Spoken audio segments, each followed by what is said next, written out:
မေမိုးဆောင်ပြောင်းမိမဲ့ချင်သူအောင်မေကိုခတ်ပါတယ်ဟိုလာမင်းကိုတိုင်ကငိုရင်လည်းဘေကခွဲနာခြင်းတွေကမသားနဲ့တိတ်သူရဲ့မင်းတွေ့ချောင်းဆိုငါမညိုညင်ဘူးခဲ့ရှင်ကရချမ်းမခွဲသူချောင်းနေပါတယ်နေရောက်ကျဲရမပြောပါသေးစိတ်ရဲ့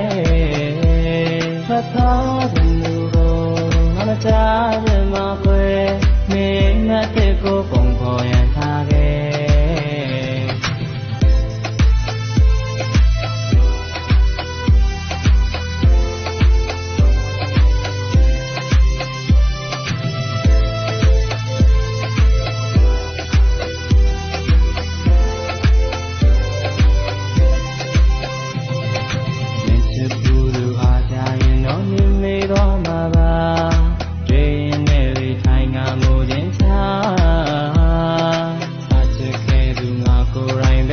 ဒီမာရာပါမင်းဖြစ်တခုလို့ငါမဆိုချင်